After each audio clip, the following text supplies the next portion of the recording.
জনাবচোন। হয়, আমাৰ এই যিটো আন্ধেৰীঘাট, এই যিটো একমাত্ৰ খৈৰাবাৰী ভেৰগাঁও পানেৰী হৈ যিটো আমাৰ গুৱাহাটীলৈকে সংযোগী ৰাস্তা, এইটো ৰাস্তাৰ অৱস্থা আপোনালোকে গমে পায়, আপোনালোকে দেখিছে।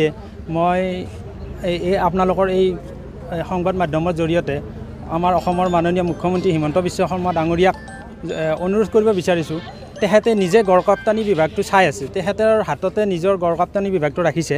গতিকে তেখেতে ইমিডিয়েট পৰমানন্দ ৰাজবংশী চিপাঝাৰ বিধানসভাৰ সমষ্টিৰ বিধায়ক আৰু লগতে আমাৰ মঙলদৈ নৱনিৰ্বাচিত নতুনকৈ মাননীয় সাংসদ দিলীপ শইকীয়া ডাঙৰীয়াক তেওঁলোকে মানে মুখ্যমন্ত্ৰী ডাঙৰীয়াই সম্পূৰ্ণভাৱে মানে নিৰ্দেশ দি এই ৰাস্তাটো চোৱা চিতা কৰি মানে অতি সোনকালে আমাৰ অসম মালাত যদি আছে, অসম মালাৰ জৰিয়তে তেওঁ মানে কামটো আৰম্ভ কৰিবলৈ আমি অনুৰোধ জনাইছোঁ। আৰু ইতিমধ্যে আমি ৰাইজৰ সন্দেহ হৈছে, আমি পেপাৰতো পাইছিলোঁ, তেওঁলোকে পাছ কৰিছিল বিধানসভাত, তালিকা ওলাইছিল 52 কিলোমিটাৰ ৰাস্তা শালমৰাৰ পৰা পানেৰীলৈ। কিন্তু এতিয়া দেখা পাওঁ আমি মাজে মাজে ৰিপেয়াৰিং কৰিছে আৰু আধাৰ পৰা ৰিপেয়াৰিং হোৱা নাই।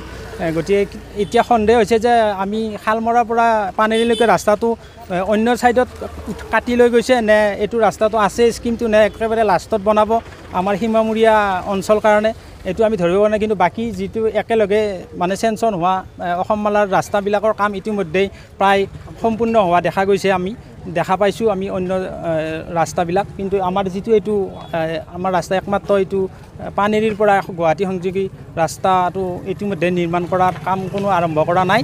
দ্বিতীয়তে গাড়ীৰ ব্যৱস্থা একেবাৰে অশোচনীয় পৰিস্থিতি।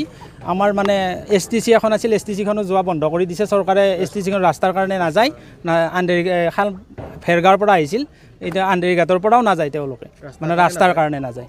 এইখিনিয়ে মই মাননীয় মুখ্যমন্ত্ৰীক অনুৰোধ জনাইছোঁ। তেখেতৰ হাততে আছে গড় ৰপ্তানি বিভাগটো, তেখেতে অতি সোনকালে মাননীয় চিপাঝাৰ বিধানসভাৰ সমষ্টিৰ বিধায়ক পৰমানন্দ ৰাজবংশী আৰু মঙলদৈ লোকসভা সমষ্টিৰ সাংসদ ডাঙৰীয়াক ইতিমধ্যে নিৰ্দেশ দিবলৈ মই অনুৰোধ জনাইছোঁ।